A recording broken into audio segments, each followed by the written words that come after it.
Now. Ok. Buenas tardes. Un saludo a todos los asistentes. Para mí es un placer y un honor presentar al candidato, a doctor Omar Richardson, quien es uno de nuestros invitados internacionales al coloquio de matemáticas aplicadas. Omar nació en Países Bajos, lo que nosotros a veces llamamos mal como Holanda. Allí obtuvo sus títulos de pregrado y maestría en matemáticas aplicadas en la Universidad de Eindhoven y desde el 2016 es estudiante de doctorado en la Universidad de Karlstad bajo la supervisión del profesor Adrián Muncián. Omar está a unos escasos 4 o 5 meses de terminar su doctorado. Básicamente él trabaja en modelamiento de partículas o modelamiento de cómo se moverían las personas, por ejemplo, dentro de un concierto, si llega a ocurrir un incendio, cómo se moverían hacia las salidas de emergencia, pues muy básicamente esa sería una explicación de lo que él hace. Entonces los dejo con la charla de Omar. Omar, you can start now. Thank you, Camila. Thank you for the introduction. All right, let me start by sharing my screen. There we go. I hope that this is visible to everyone. All right, and let me also express my warmest gratitude to the organizer of the colloquia for inviting me to talk about my work. It's an honor. Yes, my name is Omar Richardson. I am currently pursuing a PhD in the University of IVColoquioMatematicasUMNG, and now I will tell you a little bit about the work we've been doing in crowd dynamics. More specifically, tonight we will talk about the effects of environment and knowledge in evacuation dynamics. So this is a joint work with André Jalba from the TU Eindhoven in the Netherlands and Adriaan Munciaan in Karlstad University in Sweden. We've published a bit of this in the Journal of Fire Technology in 2018, and I would like to share with you today a little bit about the work that's been done there. So first, let's talk a little bit about the concept of crowd dynamics. The goal of crowd dynamics is to understand the dynamics of how people move and what crowds are composed of. The aim we have is twofold. We would like to be able to predict the trajectories of pedestrians and also the flow of a crowd as a whole. But in addition to that, we'd like to be able to analyze that too. And we want to develop theoretical frameworks in the sense of mathematical models that are able to underpin the hidden dynamics of crowds and that can tell us why things are the way they are. So why are we interested then in how crowds move? Well, this question is only becoming more and more relevant. So where classical motivations are, globalization, urbanization, large places getting bigger and more crowded. And for instance, if we look here to the picture on the right, we see the pedestrian crossing at Shibuya in Tokyo, Japan, which is one of the busiest in the world. And in order to find out how we can still scale large cities and large events as the number of people grows and grows, we need to be able to investigate what the infrastructure can handle, how we can deal with all these people. Additionally, and in conjunction with this, we are interested in being able to quantify safety because also more and more awful things happen at large gatherings because of stampedes or panics, where there is absolutely no one that wants bad things to happen. There's no one that wants other people to be trampled, not individuals in the crowd, not people who organize the events, not people who legislate them. But because of factors out of everyone's control and knowledge, these things happen, and they've happened on music festivals, on pilgrimages. And how can we stop those? Finally, there is this matter of curiosity, because an individual is nearly impossible to predict. But however, in a crowd, certain rules start to take place which allow you to make predictions more easily. There is this thing called the wisdom of the crowd, but also the fact that the crowd shapes the actions of the individual. And from a statistical physics point of view, or from a sociological point of view, what exactly happens in a crowd is an interesting theoretical research area on its own as well. So, I think that from this it follows that crowd dynamics is, well, it's not an easy problem. At this point, a lot of researchers, us included, are struggling to find a good representation of crowds and find good models, because crowd dynamics is hard to do well, and it is even harder once you have a decent model, to generalize to different cases. If you have an n number of people that are present in a shopping mall, those people will behave essentially different from the same number of people that will be present in, for instance, a music festival. Other things make that even harder. Differences in culture, psychological states, knowledge of people, of the environment, which is something that I would like to get into at this point. This last factor, knowledge, from a research study done in the 80s in Osaka, Japan, we've known that knowledge does play a very important role in how evacuations take place. This is something that seems intuitive as well. If you have a number of people that's in a building and comes in every day, then they will be a lot easier to evacuate, one might say, than people who who've only arrived the day before and are following a workshop in that same building, but essentially have no idea where they are or where they're going to. And this was an experiment that was done, and that's described in this paper. And this motivated us, reading about this research, motivated us to make a theoretical analysis on the effect of knowledge of your building structure on evacuation and on the pedestrians in that evacuation. So this is a research question. How can we model different types of behavior, different types of knowledge in evacuation scenarios?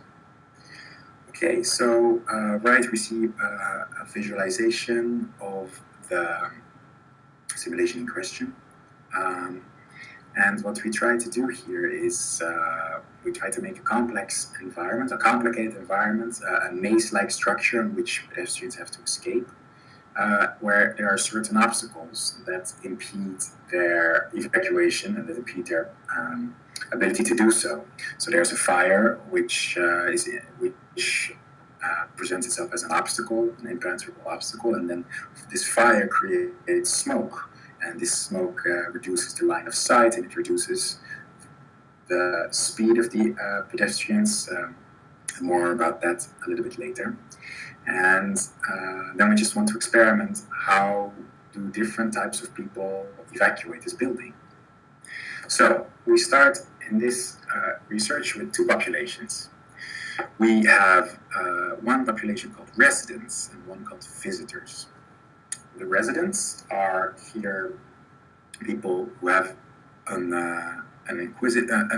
intrinsic knowledge of the building, who know where the exits are and know the quickest way, the quickest routes. While the visitors, they have no such knowledge, and the only way that they can make it to the exit is by random luck or by following other people. This leads us to two systems of ordinary differential equations, which are coupled with the propagation of smoke, affecting both the speed and the size radius of the populations of occupants. Okay, so here we see one environment, here we see another one slightly more complicated. So always an important factor in crowd dynamics modeling is how do you represent your environment and how do the people interact with it. And here we show one way of creating trajectories based on a static environment here. It's by looking at this as a two-dimensional space, as a plane, and constructing an obstacle cost in places that are impenetrable. So there's walls in black here, and we say, okay, if here there is an obstacle called G, then this is impenetrable, and we have an obstacle cost here of infinity. And otherwise, if it's a hallway, if you can walk there, we take an obstacle cost of 0. Now, what do we do with this function? We use it to solve we use it to obtain a potential field. So a potential field is a function that if you follow the steepest ascent of this function, you'll make it to your goal. And your goal in this case is the exit. So this is what the PDE looks like. It's a hyperbolic PDE with the Rayleigh and Neumann boundary conditions.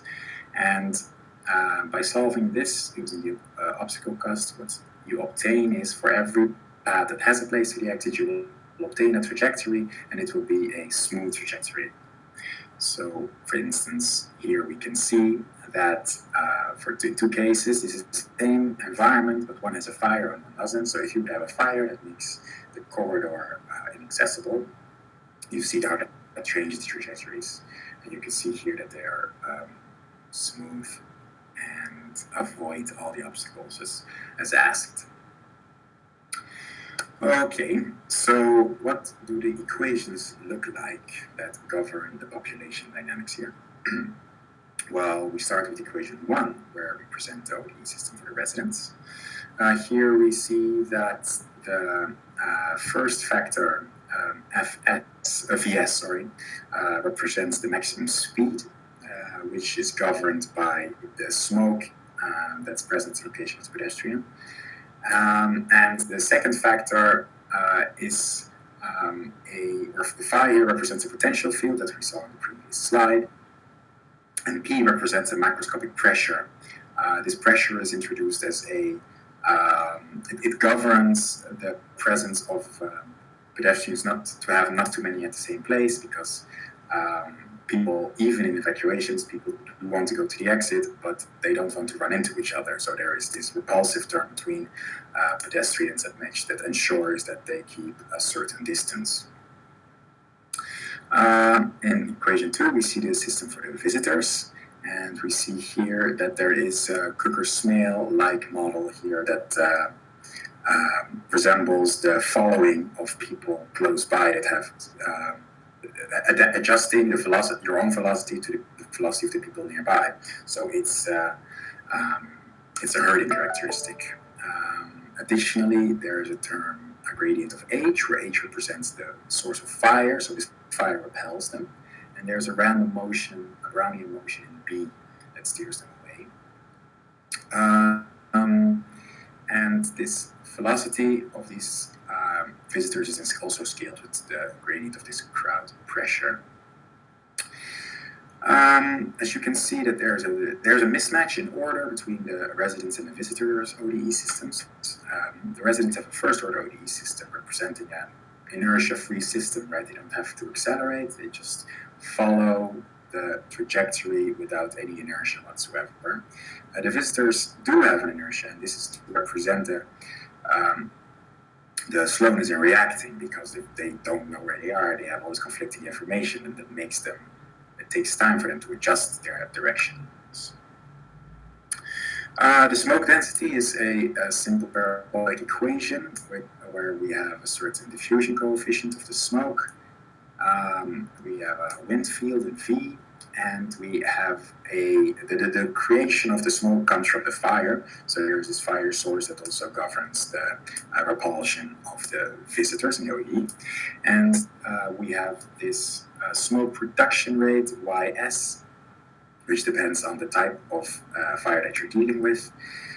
Both for this Ys as well for the walking speed, we take parameters we found in literature where experiments have been done to examine the effect of smoke on the physical acuity, on the line of sight of pedestrians, as well as their walking speed. So we've taken all of these mechanisms, all of these ODEs, and we've implemented them in our crowd dynamic simulation framework called Mercurial. It's something that we've been working on to be able to model crowd dynamics in arbitrary geometries.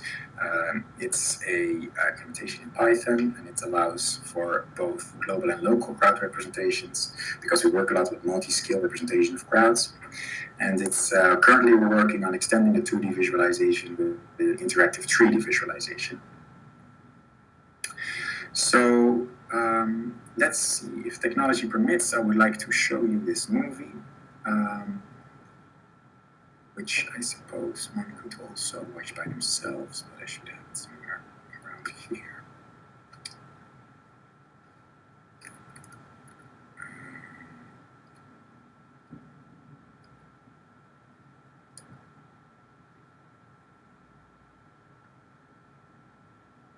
There, I hope that this is visible once more. Okay, so let me start with this one. Okay, so here what we see is a simulation where the green dots represent the visitors, sorry, the residents, and the white dot represents the visitors. They're moving towards the exit blocks in green. So there's a couple of things that we can see from here. It's the fact that there's, in this case, we have 70% residents and 30% visitors, and we see that those visitors, even though they have no clue where they are so surrounded by residents that they're fine, that they make it through the exit. There's, however, there's two problems. One is in the bottom corridor, where we see that the crowd is moving slowly but thickly, because the smoke is so dense that the speeds are reduced strongly. So even that they know where to go, it doesn't matter because they're stuck. And in the space above the fire, all these residents that are present, they won't choose another path until they've observed the fire that's present in the corridor. So this stubbornness, this knowledge that they have, in fact, here prevents them from making it to the exit rather than giving them that information. Because if they don't observe the fire, they don't know that that road is blocked. Okay, let me also show you this one, where we have a large number of visitors, 70% visitors versus 30% residents. And then we observe different things. We observe that still relatively a large part of the pedestrians is able to make it to the exit, even though there's not that many of them that actually know. So this herding behavior helps. But there are large parts of pedestrians which are just now, for instance, in the middle, down in the middle center. We see a group of visitors that are clueless as to where to move and don't really know where to go. So all of these are on YouTube, so I can share them at the end of my talk, so you can look at them yourself and observe the behavior. Let me now quickly wrap up with some conclusions, because I think that I'm nearly over my time.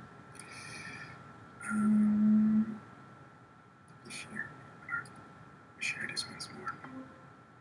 Okay, so finally I want to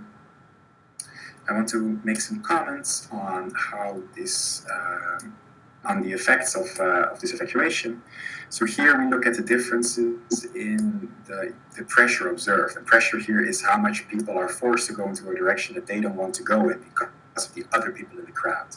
So a measure of crowdedness, which is closely related to accidents in evacuations, because people are not able to make it to the exit. And you see that although it's true that the evacuation rate for high visitors takes a lot longer than for low visitors, these pressures are much higher with a lot of residents around because of this stubborn behavior, and that creates dangerous situations on its own. On the other hand, if there is a critical number of residents around, they are able to guide the visitors to the exit and make sure that they don't get lost.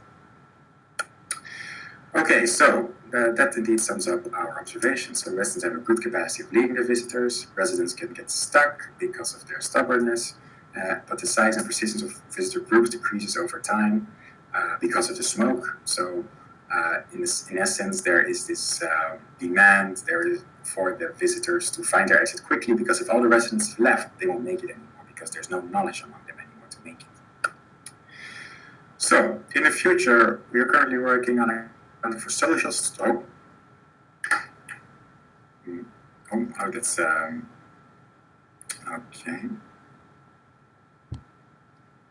I am having.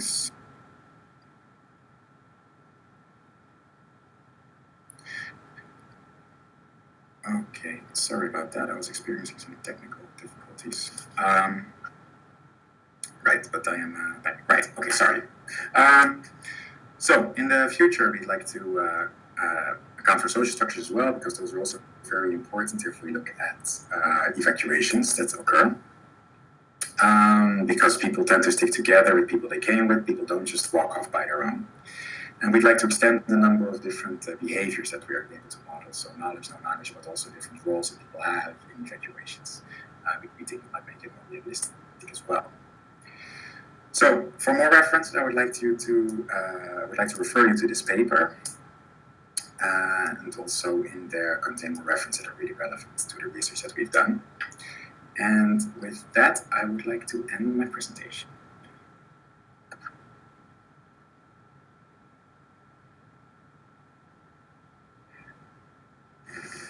Okay, Omar, thank you very much for your presentation. Now we will go to some questions. Maybe I can write it in the chat and I will read it. Laura Rivera is asking, what other kind of analysis can be made using these crowd dynamics? Only for moving people?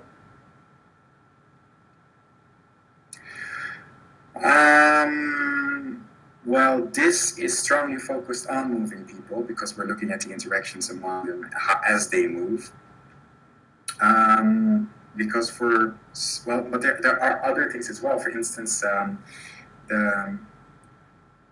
there's currently also interest in dynamics for stationary people with regard to, for instance, COVID-19 distancing measures. And I guess that if you were to have a group of stationary people and another group of moving people, then these analysis, these methodologies would work as well. If you were to just examine stationary people, I don't know, then there would not be a lot of action in the EOD system, so maybe that's a bit hard. But but maybe there's other venues as well that we leave out of consideration, perhaps population dynamics or opinion dynamics or other things. But those lie outside of, at least outside of my area of expertise. But perhaps there's options to incorporate those as well. Okay, nice. Look, Juan Camilo Tinjaca is asking. He says, I am a third-year engineering student. I read in your abstract that you were going to use microscopic ODE. I would like to know, why are these equations called like this? It's a good question. I didn't touch upon that at all. So generally, the type of crowd models that we work with are hybrid crowd models. So if you were to take a look at the paper, you would see a little bit more information about that. And microscopic here means as opposed to macroscopic, so large scale. We try here because it's quite hard and quite computationally intensive to solve all these systems of ODEs. Not necessarily because it's because if you have a large number of people, say maybe 1,000 or 10,000, and you want to model the interaction between them, then, well, in a naive approach, this scales quadratically with the number of pedestrians that you have. So in order to make sure you don't have to work yourself through all of these microscopic interaction terms, you can choose to model interaction and other things as well macroscopically. So you solve them from a global approach with this pressure term that I've briefly touched upon, but haven't really explained how it worked. But it's this it's a function that's defined over the domain and is not an individual mechanic, but in that sense, it's a macroscopic dynamic that allows you to model the repulsion between individual pedestrians. So Microscopic here is opposed to, it means agent-based, where macroscopic would mean as a continuum / PDE type of approach. I hope I answered your question. Nice, Omar. Juan Camilo had another question, but I think you already solved it. Are there macroscopic ODE equations? If your answer is yes, what's the difference between them? Well, so there are macroscopic PD equations then. And these are, so for instance, you could imagine that, well, once again, I would refer you to the paper and references therein for more detail. But what you can imagine is that this microscopic quantity are these positions of the pedestrians. And if you were to say that these are now particles with a certain mass, then you can somehow observe you can smooth them out. You can use some sort of a smooth particle hydrodynamics method, for instance, to obtain a macroscopic field like a density. And you can then use this density that now has no account of any individual microscopic position or mass at all. But you can use this density now to propagate some sort of a macroscopic PDE system and see how those masses, as a full crowd representation, how that moves from one time step to another. And so microscopically we have these ODEs, and macroscopically we have these PDEs that we use to navigate the crowd through an environment. Okay, Omar, it seems that there are no more questions. So I would like to thank you because your participation and this nice talk, and we keep in touch. Thank you very much. Yes, let's do so. Thank you very much for having me. Y bueno, agradecemos a todos los asistentes a esta charla y los invitamos a que sigan con las charlas a continuación. Sigue una charla de curvatura de torneos con el profesor Mario Paredes. Muchas gracias.